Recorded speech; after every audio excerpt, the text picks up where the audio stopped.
Assalamu alaikum warahmatullahi wabarakatuh.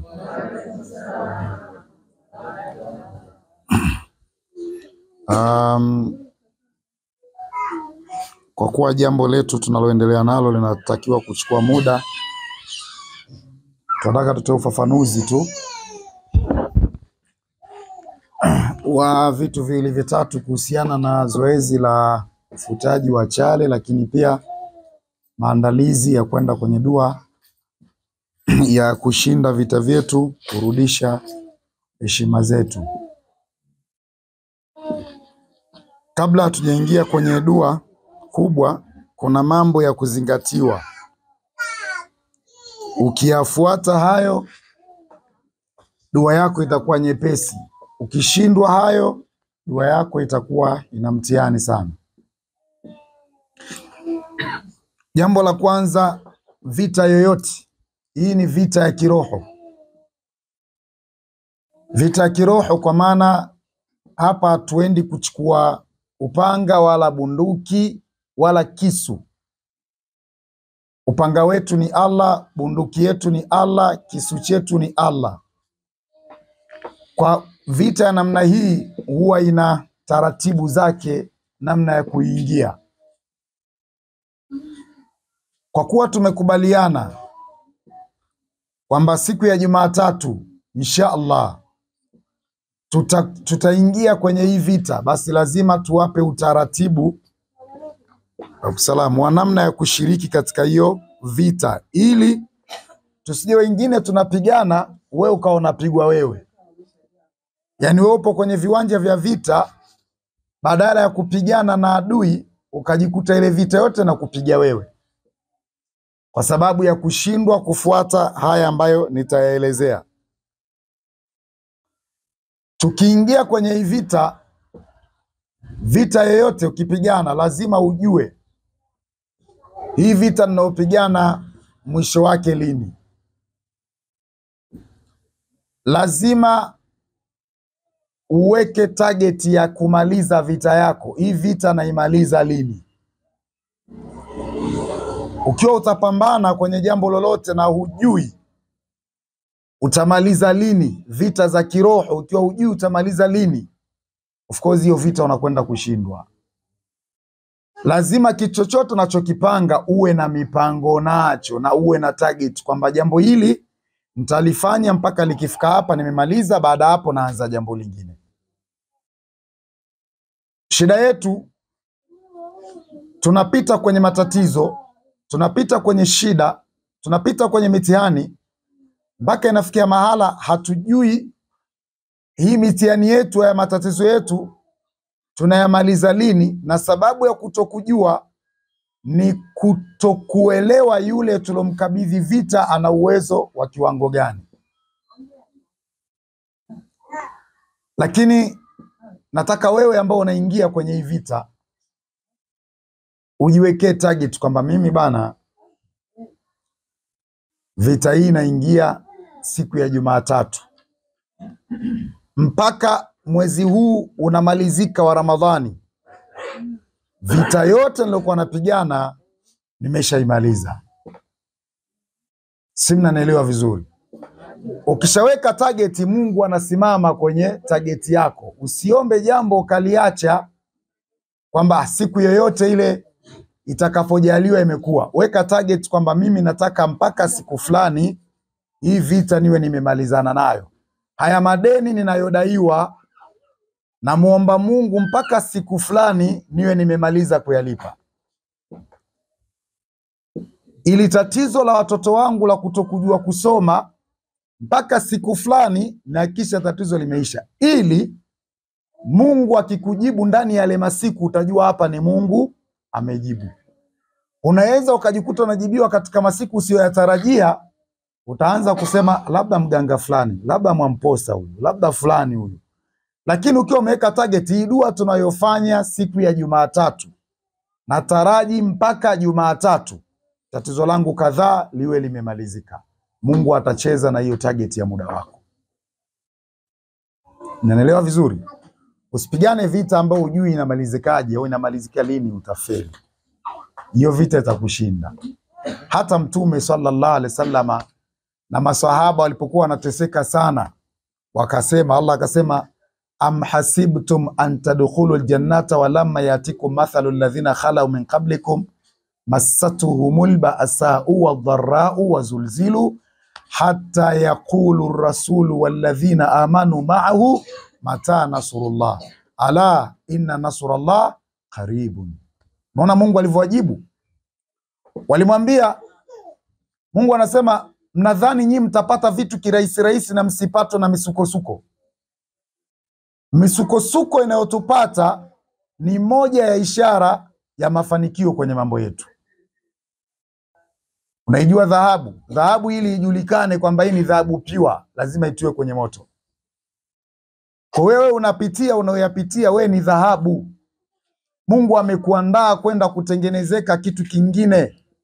Kwa anakupitisha kwenye misukosuko unayopita, ili baadaye ukishatiwa kwenye moto vizuri, kitoka uwe dhahabu iliyokamilika. Kwa wakati mwingine hayo unayoyapitia, Mungu anakutengeneza kuwa dhahabu itakayosaidia kuwa na thamani kwenye maisha yako. Huwezi kuwa na thamani wala huwezi kujiona umefanikiwa kama hujapambana. Hata sisi wanaume tunasema, mwanamke uliompatia tabu sana, alokusumbua sana, ukiwa naye utamchunga, au kitu kilichokusumbua sana kukipata utakichunga kuliko ulichokipata kirahisi. Kuna watu hapa mnadharau vitu kwa sababu mmepata kirahisi. Sinaona hapa kuna watu wanadharau mabama kwa sababu wamempata Balkasim kirahisi sana. Haja akatangaza kaingia. Lakini kuna watu wanafika ofisini kwangu mimi, iwe Dar es Salaam iwe Zanzibar, wananiandafia appointment na mimi. Mtu anakuja, anatoka labda huku Tabora, anatoka labda Kigoma, anatoka Omani, anatoka Kenya, ananifuata, anakodi hoteli, anakaa wiki nzima hajakutana na mimi, na analipa hoteli, amekaa na ajui atakutana mimi lini. Appointment, vijana anamwambia, shehe ratiba yake ngumu wiki, utamwona wiki ijayo. Kwa sababu naweza nikaa niko ofisini nina appointment na watu 30 ndani ya ile wiki. Watu muhimu ama nataka kuonana na watu 30. Wewe umekuja hujaweka appointment na mimi, utanisubiri? Kwa unakuta mtu anakuja, anakodi hoteli, anatumia pesa, anakaa kunisubiri wiki nzima ili aweze kukutana na mimi. Kuna mtu mmoja, yeye anaishi Switzerland nadhani yule. Huyu jamaa alikuwa ananifuatilia sana mtandaoni kwenye akaunti yetu ya Balkasim Online TV. Ananifuatilia sana. Basi siku hiyo nilikuwa mimi kila nikitoa mada, nikitangaza labda kuna sadaka fulani natakiwa, jamaa ananitumia tu sadaka. Alafu hajawahi kuniambia shida yake. Ananitumia, ananipigia, Sheikh Balkasim, mimi fulani niko Sweden, nimetuma sadaka yangu katika jambo lilotangaza. Haya, kuna shida yoyote? Hapana bwana, nimetuma tu. Kafanya hivyo ndani ya miezi mitatu, si miezi minne. Baadaye akaona kuna haja ya kuja kuniona. Akaamini kwa sababu ananipata vile mtandaoni, ananiona, akajua akifika ataniona leo, kesho ataondoka. Akapanda ndege, akaja Tanzania, maeneo tulielekeza ofisi ipo, akaja karibu na maeneo yale, akachukua hoteli, akaanza kunitafuta sasa kwenye simu. Shehe vipi? Safi bwana, mimi yule rafiki yako wa Sweden. Naona kwanza namba ya Tanzania. Vipi? Niko Tanzania, nataka kukuona leo. Mbona unasemaje? Nataka kukuona leo. Nikamwambia njoo ofisini. Alipofika ofisini, anapewa orodha ya watu ninaonana nao. Anaambia wewe tukuweke hii tarehe 15 ndio ukutane na shekhe. Tarehe 15 vipi bwana, mimi nimekuja nimekaa hoteli. Akabulizwa, ulipanga naye? Sikupanga naye. Sasa subiri, kuna watu kama wewe wametoka nje, anaonyeshwa, unamwona huyu sababu wamesaini kwenye kitabu, unamwona huyu Marekani, unamwona huyu katoka Uingereza, unamwona huyu katoka sehemu fulani. Hao wote wamekuja kukutana na shekhe na wote wana appointment zao na siku zao. Kwa hiyo wewe utasubiri. Akanipigia, Shekhe, sasa tuwezi kufanya kinamna hivi kinamna. Nikamwambia hakuna namna, yani hiyo ratiba uliopewa iheshimu hiyo ratiba. Yule bwana akajiongeza tu, akatumia ujanja. Siku hiyo akapeleleza, akapajua nyumbani kwangu. Mimi huwa sipendi kukutana na watu nyumbani kwangu, hasa watu kama mtu ana tatizo la ugonjwa, labda ana mambo yake mengine. Alipopajua nyumbani kwangu, Akaenda, mimi niko ofisini, ye kaenda kwangu. Kufika nyumbani kwangu akaenda na zawadi. Akaenda na simu mpya, akaenda na nguo za kike na za watoto wadogo, kaenda na vitu vingine pale. Kufika kakuta familia yangu, anajua anachokifanya. Kawasalimia, maliza hapo, shekhe nimemkuta. Akamwambia shekhe yupo saizi kwenye nani zake. Basi nilikuwa nimekuja na zawadi zake, nimetoka nazo nje, nimekuja nazo hapa, sasa naweza kumpata si muda gani? Unataka kumuona mwenyewe? Sema una mambo ya kiofisi au ya kiprivate? Akasema mambo ya kiofisi, lakini kumuona ofisini imekuwa ngumu. Hebu leta hizo zawadi. Kiangu akamwambia leta hizo zawadi. Akaangalia akamwambia sasa sikiza nikupe ujanja. Njoo saa 12 hapa jioni. Na anajua mimi sipendi kukutana na watu nyumbani. Akamwambia saa 12 jioni njoo. Alafu mimi nitajua cha kufanya. Basi mimi nimerudi kama saa 11 hivi jioni. Niko ndani nimepumzika. Jamaa akapiga hodi. Piga hodi. Kakaribishwa sitting room. Mimi niko ndani. Mke wangu anakuja kuniambia nikwambie kitu, kuna mgeni hapo nje. Mgeni tena? Saizi mbona mimi sina appointment na mgeni? Kwani kila mgeni lazima una appointment naye? Wengine wanakuja kwa dharura tu. Twende ukamuone. Natoka namkuta mwamba kajaa kwenye kochi pa. Bwana, salamu alaykum. Salam chef. Vipi hali? Safi. Nikamuuliza mke wangu, mgeni ndio yupi?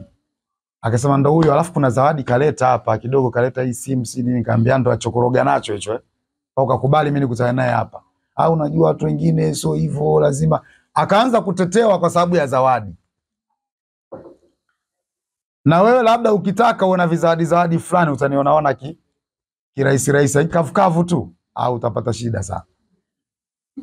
Basi yule bwana ikabidi tukaanza kupiga story sasa. Akanieleza matatizo yake na nini, mambo mengi. Ikabidi ratiba zake, nikamwambia sasa usije ofisini. Wewe unakuja hapa. Kwa mimi nikawa nikienda ofisini kwangu, nikirudi jioni namfanyia ratiba yake, anarudi hoteli. Nikienda namfanyia ratiba yake, tukafika kama siku 3, alhamdulillah kapata nafuu, akaondoka. Alitumia huo utaratibu. Sasa kuna wakati ugumu wa vitu fulani vinaweza vikatengeneza heshima yako pia. Na vitu vyepesi vinaweza vikatengeneza mtihani kwako. Mfano mwingine nikupe. Dada mmoja na alikuwa huko nje. Dada alinipigia simu. Mama yake yuko Bagamoyo, Tanzania. Wao wanakaa Marekani nadhani. Yule mama ana matatizo kule. Matatizo alionayo, alikuwa akitaka kutia nia ya kuja nyumbani, yani arudi Tanzania, pata labda likizo, anataka kurudi kuja kutazama familia. Ataumwa, atapata maradhi mabaya, tena akaanza shida. Ikawa wakati mwingine akiingia ofisini, anafanya kazi na wazungu, akiingia ofisini anapandisha mashetani. Wazungu hilo swala walielewi vipi, wakawa wanakaribia kumwachisha kazi. Akijifikiria labda niende nyumbani nikatibiwe, ikikatwa mpaka tiketi inakatwa kila kitu. Siku zikaribia, mashetani juu anaweza kapata maradhi mpaka akalazwa siku 3. Yani ikawa kuna struggle ya kumharibia mambo yake. Alipoongea na mama yake akasema kuna shehe namjua anaitwa Balkasi, ngoja nimtafute. Alivyonitafuta nikamwambia nipe namba zao au wape namba zangu. Yule dada akawa amenipigia kati yuko timamu. Aliponipigia nikawaambia tiba yako ili upone nahitaji 3 ya Tanzania. Milioni sio 300,000, 3 Kama huna basi nenda, subiri siku utatoa 10,000,000. Yule dada akasema 3 pesa kwake sio shida. Sio shida kabisa. Yani 3 kwake ni kama 10,000 tu au 20. Sio shida.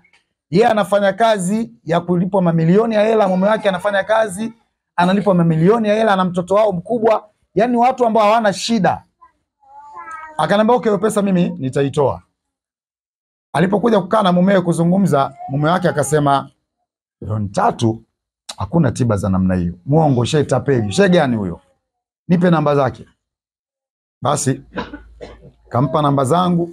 Ile mume akanipigia, wewe ndo shehe fulani. Maki wote ni Waswahili. Sema wanaishi tu kule. Wewe ndo mume wake ndo fulani. Wewe mwambia mke wangu. Nikamwambia Hakuna tiba namna hiyo, uongo. Siwezi kufanya hiyo tiba. Mumewe ananiambia hivyo. Nikamwambia nimemaliza. Endeleeni. Mumewe akamwambia mke wangu, acha tutafute mashehe wengine. Akaingia mitandaoni, akakutana na mwamba mmoja hivi yuko Mkuranga hapa Dar es Salaam. Kumuelezea shida yake, akasema hiyo shida yenu naitibia kwa 50,000. Umesikia? From 3 mpaka 50,000.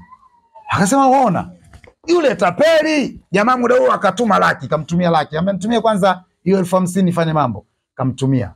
Shida mnataka nini? Akasema shida kubwa, mke wangu mashetani yapoe, asimsumbue, na tunataka aweze kuja Tanzania kwa sababu akija kwao kuna baraka za wazazi kuzipata, sasa hawezi kutoka kwa sababu akipanga safari mambo yanatokea. Akasema na wazima hao, mtaka kusafiri lini? Wiki ijayo. Na wazima hawapandi tena hao. Si imekwaje, si mashetani hawajapanda bwana. Yule anaenda kazini yuko safi. Wanakata tiketi safi. Wanapanda ndege safi. Akaambia mkifika Tanzania kabla mjaenda kwenu popote mfike kwanza hapa kwangu Mkuranga. Wakasema mna shida. Yule mume akanipigia simu. Wewe tapeli, acha kutapeli watu. Nimempata mtu 50,000, tuna mke wangu kapona na hivi nakuja Tanzania. Wallah. Panda ndege wametua, wameenda mpaka Mkuranga. Ufika Mkuranga mwamba kawakalisha siku 3 pale. Katika siku 3 alizokaa pale yule bwana kwa furaha, yani yule mume kwa furaha akasema nyumba yako hii nitaitunza mimi ndani ya wiki nzima nitakaokaa hapa. Usiulizwe kula, usiulizwe chochote, chochote nitafanya mimi. Anamwaga hela tu. Mwamba anafurahi. Mwanamke yuko safi, wakaambia mama yao mimi nipo zangu nani huku Mkuranga, nakuja mama usiona wasiwasi. Yuko salama kabisa. Kamaliza dua zake. Yule mwanaume sasa akiingia hata kwenye akaunti yangu hivi nikiwa nilikuwa live kama hivi, anaingia anatukana. Che tapeli wewe, hamna lolote. Tiba ya 3,000,000 mtu anatibiwa kwa 50,000. Anaambia mkitaka tiba nioneni mimi, kuna mtu yuko Mkuranga hapo. Kwenye akaunti yangu juu anaingia anasema maneno. Basi wakaenda, wamemaliza kula wakaruhusiwa kwenda Bagamoyo. Wakaenda Bagamoyo. Sasa washafanya kuyafanya, washashukuru, washafurahi, kapona, iko sawa. Hajapanda jini hata kidogo mpaka amefika pale. Jamaa mwamba kamaliza madawa yake, wakampa shilingi 600,000 nadhani. Kama yani wamempa tu asante. Na hakudai jamaa, wakampa 600,000 ya Tanzania. Sasa kuna wiki moja wanapanga safari ya kurudi Marekani sasa. Picha linaanza. Nimetulia zangu tuli.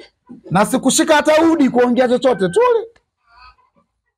Picha linaanza, so umetaka wepesi. Kilichotokea yule mwanamke akapandisha mashetani sasa. Yuko Bagamoyo. Bebe shetani kapanda juu. Vipi? Akasema nilikuwa nataka mfike hapa.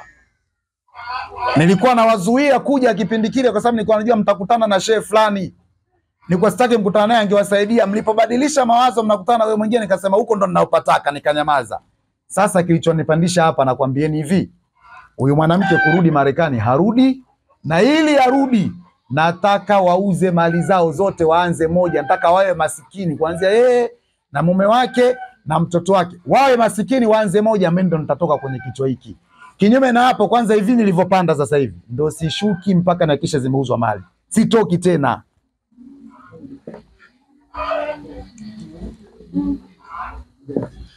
Haya. Hangaika sasa. Aliwapa madawa fulani yule akipandisha mtamwagia, wakampigia simu bwana Mkuranga.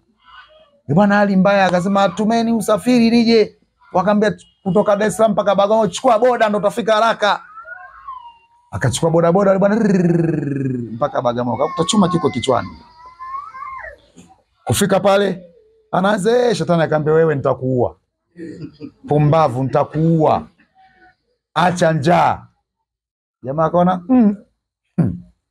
basi dawa kama sasa dawa hii vipi, ngoma iko kichwani hii, basi mtulize tu. Akasema jamani subiri kwanza nikaongea na mwalimu wangu afu nitarudi. Yau kakimbia. Kalala yule mwanamke unajua hajafumba jicho hajafumba. Wote wanalala yeye na hajala hajafumba jicho.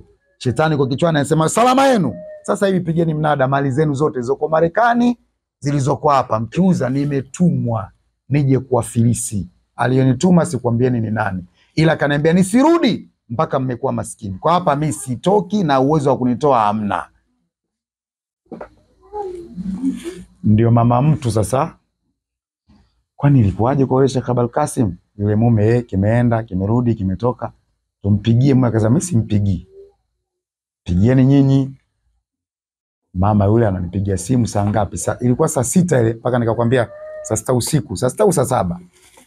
Nikakwambia tukutane pale Uhasibu tuondoke. Bahati nzuri niko Dar es Salaam. Nipigwa simu saa 6 au saa 7 usiku. Mama kilio. Na sio sitoki dude nonguruma. Nini mama?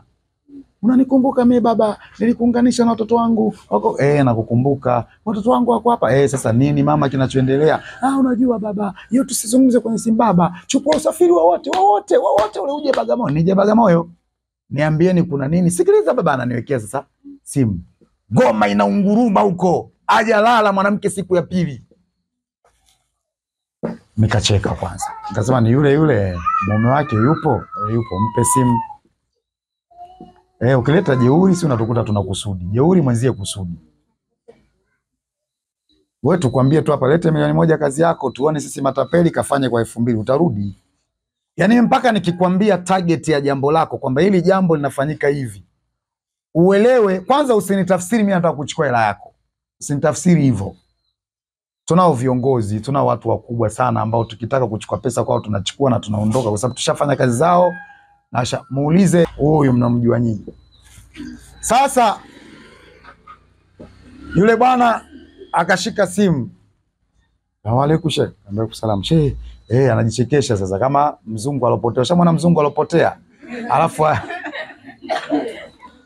mzungu kapotea alafu sasa hajui kuongea Kiswahili na mtu anataka kuuliza njia, anacheka cheka tu.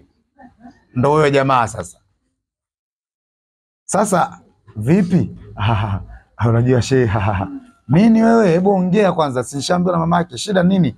Unajua mke wangu nini. Nikamwambia kwanza hapa nilipo kunitoa mpaka kufika hapo usiku huu. Kwanza gari yangu haina mafuta. Jambo la kwanza. Akasema mafuta shilingi ngapi mpaka kufika hapa Bagamoyo? Nikamwambia kama 100,000 hivi. Akamwambia sasa utapata wapi saizi shilingi? Nikamwambia wewe nitumie, sheri zipo wanatuma kwa wanalipa kwa simu, wewe nitumie. Akatuma 300,000. Akaniingizia kwenye simu. Nikampigia simu bwana mdogo, bwana nimemchukua. Nikamwambia chukua na kamera, nataka tukarekodi matukio. Ingia tu kwenye akaunti yetu na baadhi ya mambo utayaona. Nikamwambia chukua na kamera. Tukatoka. Kakutana naye Uhasibu, tukaenda. Kufika pale namkuta yule mwanamke jicho limemtoka, ana siku ya pili yule hajafumba jicho. Ili hata kufumba hivi hajafumba. Wenzake wao wanalala wakiamka wanamkuta yeye anahangaika tu hivi. Anasema uzeni mali ndio mimi nitoke hapa. Hajala pia, fikiria huyo mtu yukoje. Siku ya pili. Na tiketi ishakatwa ya kusafiri ishakatwa, ina wiki moja, imebakiza kama siku 4 tu ita expire ile tiketi. Kwa sababu tiketi za kwenda nje zina expire muda wake ukifika. Kwa hiyo tiketi ishakatwa. Anayumba. Mimi nikaingia pale. Nilipoingia pale bwana Sheikh Ali ndo kama yeye, nikamtazama. Nikamwambia sasa mshaya bananga. Sio 3,000,000 tena, hii inatakiwa 6,000,000 sasa hapa. Kabla sijaanza kazi, niwekeni 6,000,000 hapo mezani. Nikufanyeni kazi yenu. Yule mwanaume akasema, "Sheikh unanikomoa sasa." Nikamwambia ndugu yangu, hebu kusanya vitu tuje kuingia turudi. Mamake, "Baba, 6,000,000 natoa mimi." Huyu mwanaume mbishi wakaanza kugombana mtu na mkwewe. Huyu mbishi, mimi najua tu mambo anafanya. Mimi 6,000,000 baba, naitoa mimi. Nikamwambia utaitoa. Toa weka hapa. Sijeuri nyinyi, weka hapa. Mama akasema baba sikiliza. Huyu mwanamke mtoto wangu ana hela. Tukimtoa kwenye ile jambo na kukisha hiyo pesa tutaipata. Kwa sasa hivi baba, 2,000,000 naika mezani. Mama akaingia ndani, akaweka 2,000,000. Nikamwambia mdogo wangu, hii ya kwako, hainihusu mimi. Huyu hapa, muulizeni. Nikamwambia hii 2 ya kwako. Ya kwangu inakuja, subiri. Nilichokifanya kwa nafanya tu yangu kubwa, nikamsogelea tu ile jini pale. Nikamwambia mwenzangu niambie vipi? Tunaongea Kiswahili, tunasema wewe Sheikh usinisumbue. Hebu niache. Kwanza na wewe utawasaidiaje? Uone walikutokana na kudhalisha. Jini anasema, na wewe waache kwanza, usikubali kunitoa mimi ukapambana na mimi wakati adui yako huyu mwanaume ndio anakudhalilisha sana, kakutukana nini? Waache kwanza. Nikamwambia taratibu, ana binadamu. Kwanza nataka unipishe nizungumze na huyu binti. Mimi siwezi kutoka, hata wewe shehe huwezi kunitoa hapa. Nikamwambia unasema kweli au unanitania? Wewe huwezi kunitoa. Nikamwambia tuingie kazini. Akaanza, shehe ngoja nikwambie, huyu ana adabu. Nini?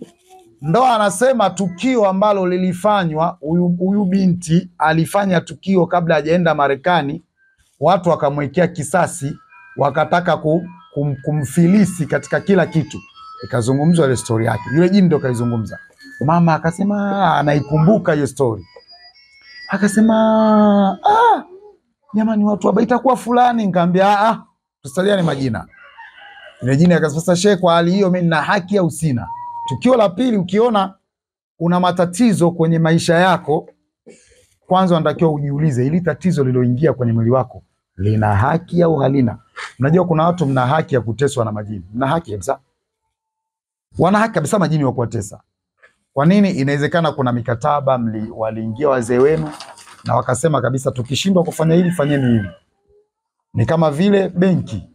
Mzee kaenda kukopa hela. Akasema nikishindwa kulipa chukueni shamba langu, chukueni nyumba yangu. Wakija benki kuchukua, watakuwa wamekukosea.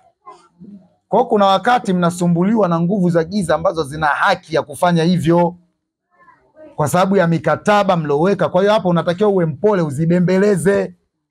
Ukijifanya jeuri na wewe unaweza ukaenda na maji kwa sababu umesaini mikataba. Wazee wenu wanasaini mikataba na namna hiyo. Basi alivyoeleza story ni kweli, na yule mwanamke kweli alikosea. Hilo tukio alifanya alikosea, watu wakamtia adabu. Nikazungumza naye nikamwambia sasa kama ndio hivyo alikosea kweli. Sasa mimi nataka tuzungumze kishikaji mimi na wewe. Nataka mmwachie huyu. Akasema kishikaji hatuendi, labda utumie nguvu. Kwa sababu nikikubali mimi kule naenda kufanywa kitu kibaya. Ni bora utumie nguvu nionekane nimeshindwa na kule watajua alionituma. Siwezi kutoka hivyo. Basi kuna dawa fulani nikaichukua nikampaka kwanza yule. Kumpaka tukaanza kupiga kisomo ambacho hiki tunataka kufanya nini siku ya Jumatatu. Kupiga kile kisomo jini akaanza kupiga kelele. Piga kelele kali sana, ile kelele mpaka unajua hii sio sauti ya binadamu kweli. Yaani inatoka sauti mpaka unasikia kama mungurumo hivi. Unatoka. Jicho limemtoka afa anasema sasa mimi namuua. Yaani mimi nachomoka hapa na huyu anakufa. Na namuua. Dalili zote unaona huyu mwanamke anakufa, mama yake anakuja nikasema hawezi kumuua, tulieni. Ana garagara anataka kujipiga na viwambaza, aliwahi kufanikiwa akajipiga kichwa hivi ukutani, mume wake akaja akamshika. Ilinge ilikuwa kubwa mno. Vuru mpaka alituvunjia kamera siku hiyo. Mwisho wa siku akapoa. Alivyopoa amerudi kwenye walisi yake. Nini kalegea, njaa inamuuma, siku 2 ya jala. Njaa inamuuma. Nikamwambia si mnasema na siku 2 mpeni kwanza chakula.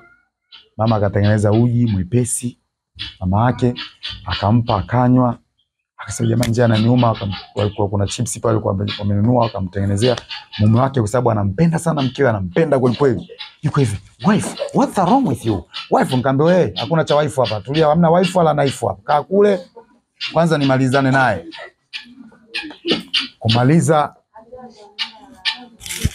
Kumaliza kuzungumza naye, kuyapanga naye. Nikamwambia sasa huyu jini tumempose tu. Mtakapoweka milioni 6 yangu hapa. Akasema simebakia 4. Nikamwambia 4 ya nini? Kwani umetoa wewe? 6 zitoke kavu. Ile 2 haipo tumefuta. Nataka 6. Akasema Sheikh, no problem Sheikh. Akaingia kwenye akaunti yake pale, akaseti vitu vyake, kavuta hela za kwenye akaunti zake. Kwanga Tigo Pesa milioni 6. Famasiala. Nikamwambia unataka nini bwana? Akasema mimi ninachotaka hayo mambo si kufilisi mali. Kwa sababu fikiria hao watu wanamiliki mali zaidi ya bilioni. Leo ashindwe kutoa milioni 6 tu, afilisike kwa bilioni, hawezi kukubali. Ndio maana akakubali kutoa.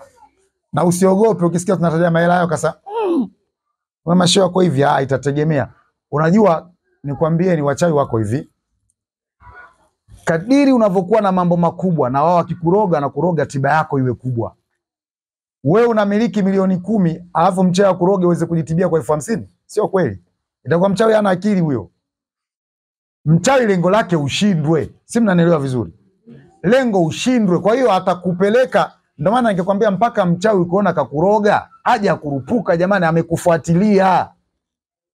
anakufuatilia, anajua kila kitu cha kwako, ini endi auti, ndo anakuroga haji tu akakutupia. No, anajua mpaka uwezo wa pesa yako kiwango gani. Huyu akipigwa uchawi huu anaweza kutibia, hawezi. Kuna uchawi mwingine wewe unatakiwa, kwa mfano kuna mtu anatakiwa ili apone anunue ngamia 3. Ngamia hivyo. Kila ngamia mmoja 3 kwa hiyo 9. Angalia, ukitaka kuelewa haya ukubwa, mtu anatibiwa kutegemea na ukubwa wake na pawa ile tatizo. Soma kisa cha baba yake Nabii Muhammad, mzee Abdallah. Siku ambayo mzee Abdul Muttalib aliweka nadhiri kwamba mimi nikipata watoto wa kiume mmoja nitamchinja. Akapewa watoto 12. Wa mwisho alikuwa baba yake Mtume Abdallah. Kabla Abdallah baba yake Mtume hajafika miaka 18, mzee Abdul Muttalib akataka kutekeleza nadhiri yake ya kumchinja Abdallah. Wakati amempeleka kwenye Kaaba anataka kumchinja, Makureishi wakamuuliza, unafanya nini? Akasema, nataka kumchinja mwanangu kwa sababu nilitia nadhiri kwamba nikipata watoto wa kiume nitachinja mmoja na huyu ndo namchinja. Makureishi wakamwambia, wewe Abdul Muttalib ni mtu mkubwa hapa Maka, ukimchinja mwanao itabidi sisi wote tufate, iwe ni sunna hiyo kwamba kila mtu akipata watoto yule mtoto wa mwisho lazima amchinje. Kwa hiyo ingepita ile, wewe kama ni mtoto wa mwisho sasa hivi ungekuwa ushachinjwa. Mpaka leo ingekuwa inaendelea, mpaka kwetu ingefika hiyo. Abdul Muttalib akauliza, sasa nifanyeje? Wakamwambia, twende kwa wanawazuoni wa zamani waliokuwa wakiishi enzi za kina Ibrahim huko, tukawaulize, kwani mtu akitaka kuuliwa ili asife kafara yake ni nini? Mbadala kumuua mtu kafara ni nini? Walivyoenda wanachuoni wakamwambia hivi, ikitokezea mtu umemuua mtu kwa bahati mbaya, ili umlipie kafara natakiwa umtolee mnyama. Kwa ukigonga mtu au ukiua mtu kwa bahati mbaya, kafara yake ni mnyama. Kwa hivyo tutoeni mnyama. Mnyama gani? Ngamia. Abdul Muttalib alikuwa ni mfugaji. Wakarudi wakasema, umeona, tuchinje ngamia badala ya mwanao. Abdul Muttalib akasema, naogopa nsije nikawa nimefanya hivi kumbe Mungu hajaridhika. Sasa kabla ya kumchinja ngamia nitapiga kura ili tuone Mungu atakubali nimchinje ngamia au nimchinje mwanangu. Akawekwa ngamia hapa, Abdallah akawekwa hapa. Akapiga kura. Kura aliyopiga kwamba kikawekwa kitu gani, unajua wenyewe utaratibu wao waliopigia kura. Kwamba kama natakiwa kumchinja mwanangu, kura ianguke kwa mwanangu. Kama natakiwa kumchinja ngamia, kura ianguke kwa ngamia. Kupiga kura, kura ikaanguka kwa Abdallah. Ikamkataa ngamia. Abdul Muttalib akasema, mnaona? Natakiwa nichinje tu mwanangu. Wakaambia, inawezekana pawa ya huyu mtoto ni kubwa kuliko ya ngamia mmoja. Hebu ongeza ngamia wa pili.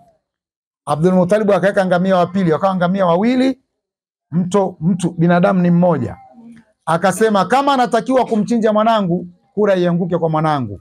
Kama anatakiwa kumchinja ngamia, kura ianguke kwa ngamia. Kura ikaanguka kwa Abdallah. Akasema, jamani mnaona? Akaambia, ongeza ngamia 3. Kaeka 3, kura ikaanguka kwa Abdallah. 4, kura kwa Abdallah. Ngamia 10, kura kwa Abdallah. Ngamia 20, kura kwa Abdallah. Ngamia 50, kura kwa Abdallah. Ngamia 80, kura kwa Abdallah. Alipoweka ngamia 100, ndio kura zikaanguka kwa ngamia. Sasa akasema, hata hivyo sijaridhika, nataka nifanye mara 3. Akarudia mara ya pili, kura ikaanguka kwa ngamia. Mara ya 3, kura ikaanguka kwa ngamia. Hapo akasema, sasa hakuna namna isipokuwa ni chinja wa ngamia. Ngamia 100 ulilishwa mji mzima. Mji mzima. Kuonyesha nini? Nguvu ya Abdallah ilikuwa ifanani na kafara ya ngamia mmoja. Kona wewe, nguvu ya matatizo yako sometimes haifanani na kafara ya mnyama mmoja. Na ndio maana leo sisi Waislamu tunapopata watoto, tukifanya hakika, mtoto wa kiume ni mbuzi wangapi? 2. Mtoto wa kike mbuzi 1, kwa sababu nguvu ya mtoto wa kiume ni kubwa kuliko nguvu ya mtoto wa kike. Na ndio maana hata ile siku yule mama, wale wamama 2 waliokuwa wajawazito, wamepanda kwenye boti, wanavuka ngambo kutoka ngambo fulani kwenda ngambo nyingine, wote mimba zao zimeshafika muda wa kuzaa. Mmoja aliambiwa na mume wake, huko unapokwenda ukizaa mtoto wa kike usirudi hapa, sihitaji mtoto wa kike. Akawa anatamani kumwomba Mungu azae mtoto wa kiume.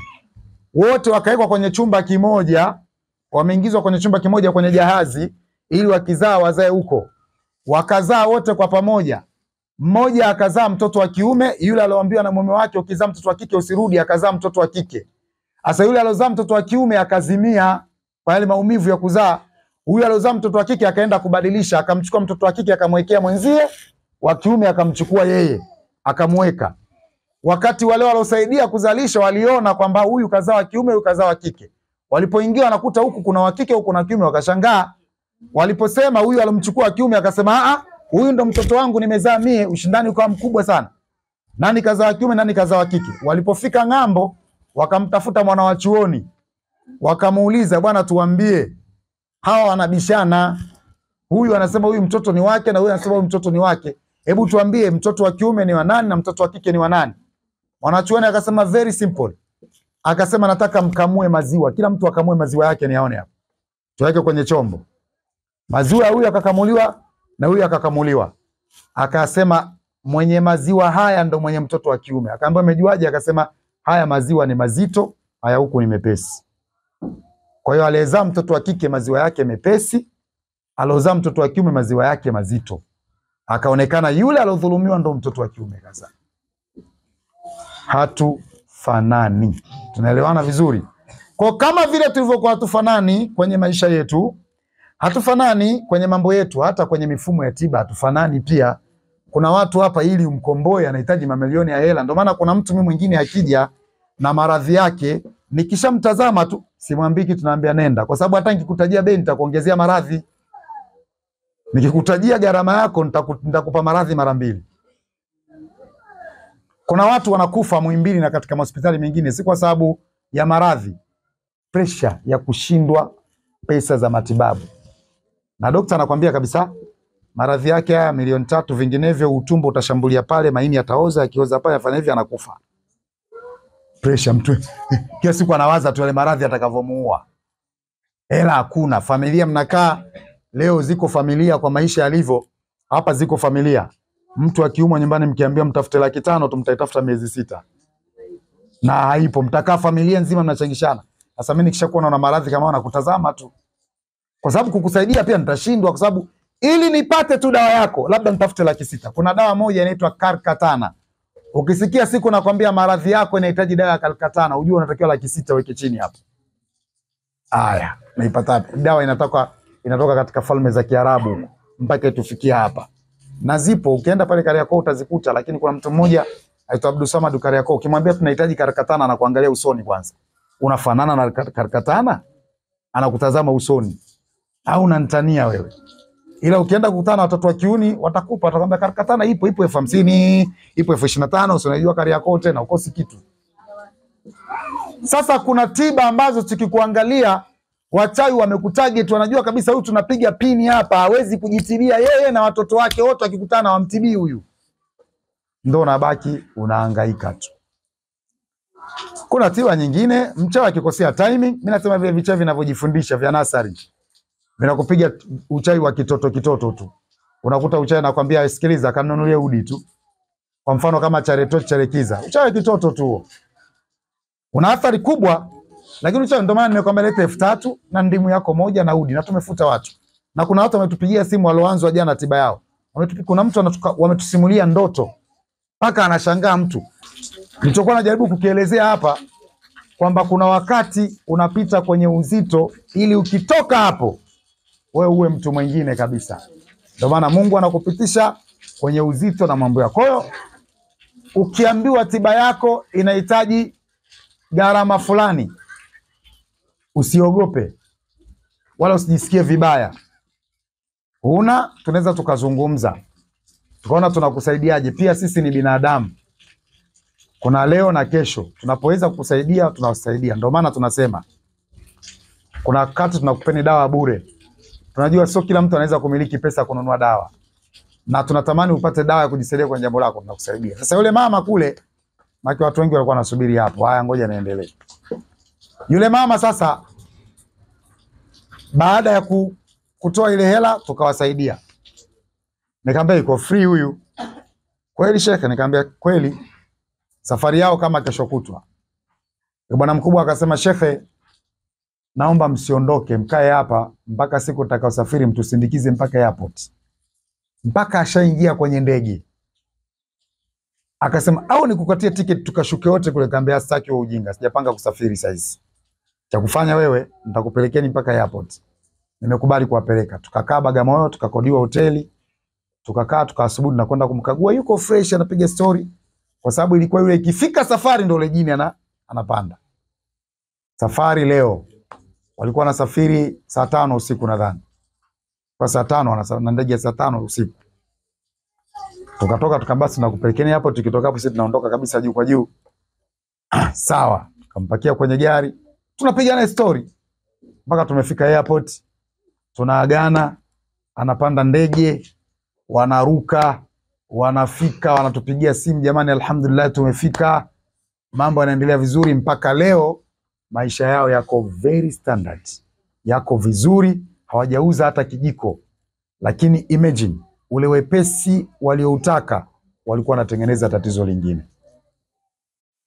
Mteremko unaotaka wewe unaenda sehemu, unaona huko ghali ngoja niende kule, huko ghali ngoja niende kule, ndipo unazidi kufuga matatizo. Sometimes piga mshindo mmoja umalize matatizo yako. Ule wepesi ulitaka kuwaponza na kuwapa matatizo makubwa baadaye. Hata Allah katika sera yake anasema fa inna ma'al usri yusra. Kwanza mambo yanaanza kuwa mazito, baadaye ndo anakuwa mepesi. Kwa hiyo ukiona mahala kuna uzito, shikia hapo hapo. Shikilia hapo hapo, usiwe haraka ku give up, kukata tamaa. Mambo yakiwa mazito usiwe haraka. Yaani kadiri unavyoona mambo yanakuwa mazito sana, wewe ndo pambana, ngangania hapo sehemu. Ukiona mwanamke anakusumbua sana, wewe ndo mnganganie. Inawezekana ndio mali hiyo. Lakini ule vipi? Poa tunakusikiza wewe tu. Unalo hilo. Limekuganda hilo. Lakini mtoto wa kike kila anavyomfukuzia, mtoto mgumu, unahangaika mpaka unasema shika hiyo mali hiyo. Hiyo mali. Tofautisha kati ya wanawake wa Masaki na wanawake wa Kiburugwa. Tofautisha.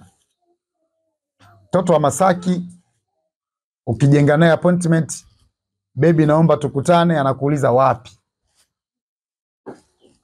Tukutane pale kwenye kibanda gani? Tukutane Serena Hoteli. Serena Hoteli ukinunua chipsi kuku 55,000. Alafu mtoto anakuambia mimi nikifika pale natangulia kula uje kulipa. Unaenda kukutana naye Serena Hoteli, mtoto kala 500,000. Hiyo kagusa tu anakuambia nimekula. Na sasa wanaudhi wanawake wa Kimasaki wale, wanaudhi kweli. Anagusa tu ukija, yani kwanza chakula chenyewe amalizi, anakula na vidole namna hii. Unajua wanaringa wale. Anakula namna hii au anakula na uma, amalizi afu 500,000 ulipe. Ukichukua huo mzigo, unakuta siku unakwenda kuoa na yeye unapewa zawadi na baba yake ya gari. Hii mtaendelea sokoni zawadi ya gari. Mimi shai kwenda kupeleka posa sehemu, nilitumwa na tajiri mmoja, mwamba mmoja pale Kigamboni. Alituma mimi na Sheikh Wilaya na mwenzangu mmoja, nipelekeni posa mahala. Ile nyumba tuliingia kwenda kupeleka posa, kaka zake yule mwanamke tumewakuta wakaanza kucheka kwanza. Umekuja kumposa dada yetu wewe. Hatuna makuu sisi. Tushapokea posa yenu. Akaitwa mdogo wao, njoo. Fulani akisema namjua yeye, wamekuja kukuposa. Vipi? Unamuelewa? Akisema namuelewa. Kwa hiyo tumjibu, mjibuni tu. Arudi ndani. Karudi ndani akatuambia bwana mahari yake 200,000. Tunataka na range 2. Wallahi nawaambia. Na range 2. Ndio mumchukue huyo binti. Sasa mie natetemeka. Yaani mwaji sio mie. Nikasema wallahi wangekuwa wameniambia mimi mahari hiyo kwanza ningewatukana afsirudi. 200,000 na range 2. Ndani nipeleke majibu. Basi mimi nawaambia wenzangu mkienda kurudisha majibu mimi hata siendi. Naona haya. Walipokwenda kupeleka majibu, yule akasema tunapeleka 500,000 na range 3. Kumbe palikuwa na msuguano. Yaani hii familia inaokwenda kuposa, mtoto wao alivyokwenda kupendana na yule, mazingira walokutana akawa wanaonekana wao maskini, Kwa wakawa wameshaanza kutukanana huko, kuonyeshana jeuri ya pesa. Kwa yule mwanaume mtoto wa kiume akasema kwa jeuri naoa sasa, yani hawaonyeshe action. Na wale akasema tutamkomoa. Hakuwa unafua alikuwa na shida ya milioni 2. Hakuna shida nayo. Tulivyomwambia akawaambia waambie tunalipa milioni 500, waambie wataje akaunti ya benki tuingize hiyo hela. Pale pale yule mshenga mwenzangu akapiga simu, bwana mnaambiwa tajeni akaunti ya benki. Yani siku majibu yameenda. Sasa hiyo anambia tajeni akaunti ya benki, akaunti na rushwa, muda huo wanatumiwa hela zao.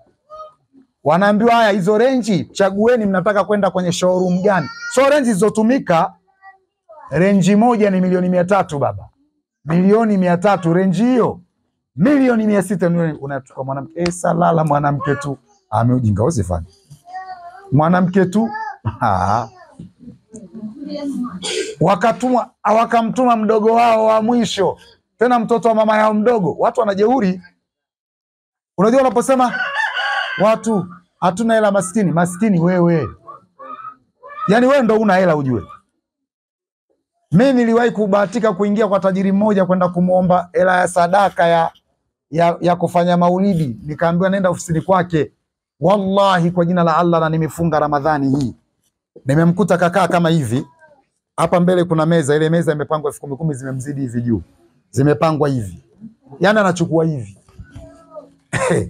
Simu zake ziko 6 kwenye meza, anapokea ni Muhindio. Hiyo milioni 200 ingiza akaunti fulani. Wewe usiingize Equity, ingiza NB. Wewe ingiza kule, milioni 300 ingiza kule. Na hapa anachuma hivi. Na humo kuingia kwenye niliingia bahati mbaya, uingii bahati mbaya. Mimi naingia ana mabodyguard. Wamekaa wanamsubiri.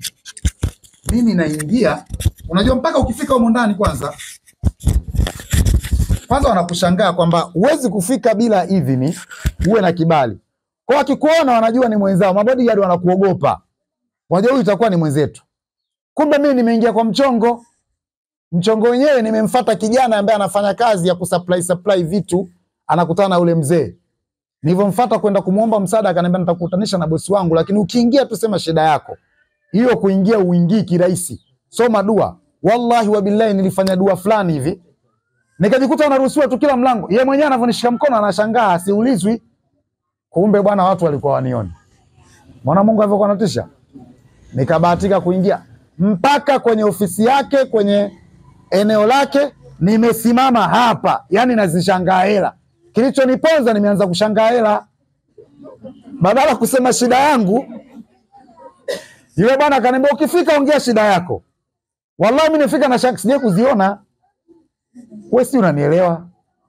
Yaani wewe mkute mtu kakaa kwenye meza, wewe unaweza ukafa ujue.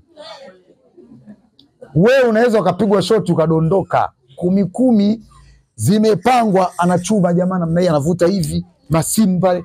Sasa mimi nimeganda hizi hela. Au nini? Sasa wakati nashangaa wale mabodyguard nao wananishangaa.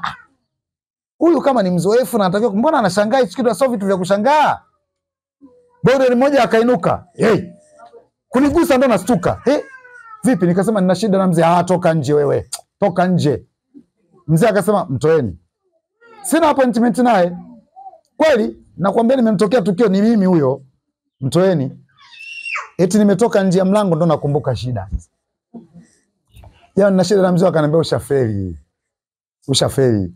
Yaani wewe ukifika pale, pap mzee nimekuja na 1 2 3 4 5. Okay, hii hapa nenda ndo anavyofanya. Sasa kitendo cha kushangaa muonekana umeingia kimagendo mle ndani. Ushafeli, nimekuja na barua zangu kutoka serikali ya mtaa, kutoka sheikh wa wilaya, sheikh wa nani. Basi chukueni barua. Akasema wewe hamna atakayechukua barua kupeleka kule. Mbinu ulotumia kuingia leo panga tena siku nyingine.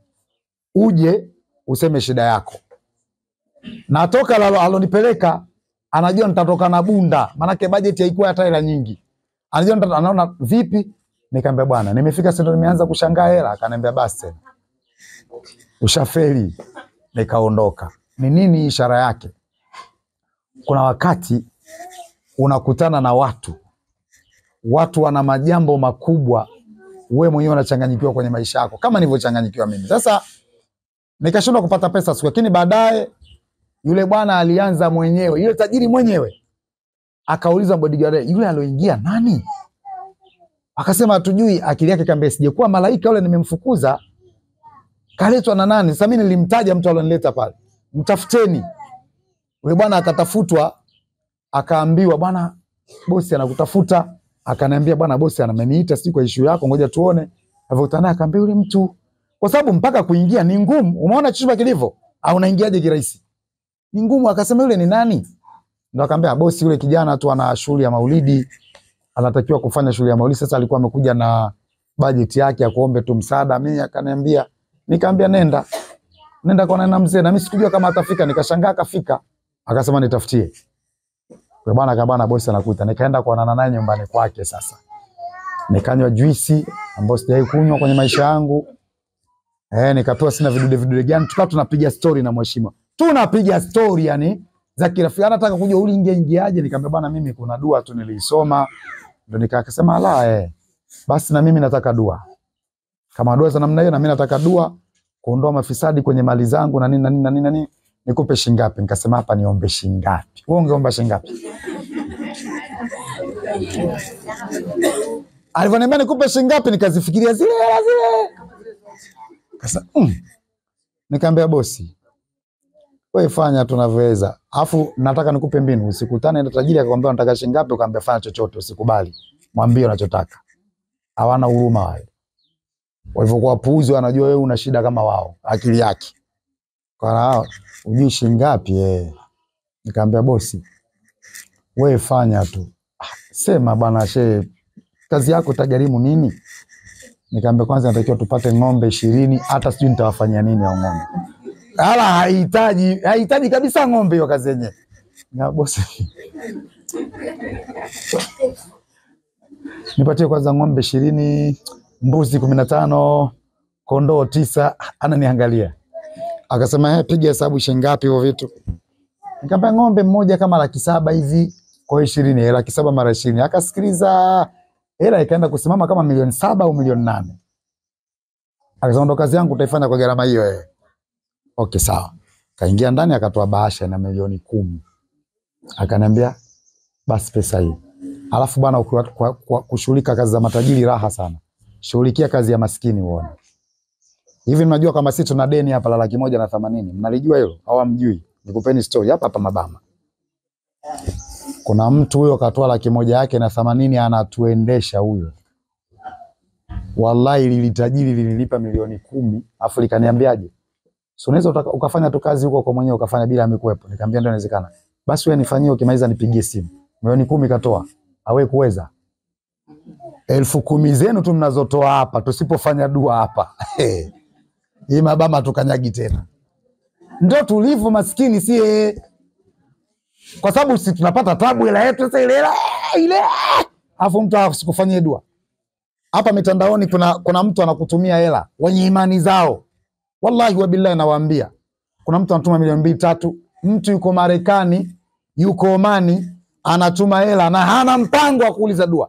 Na ukikaa baada ya wiki anakuambia jambo langu limeenda alhamdulillah. Umekaa chini umemfanyia dua.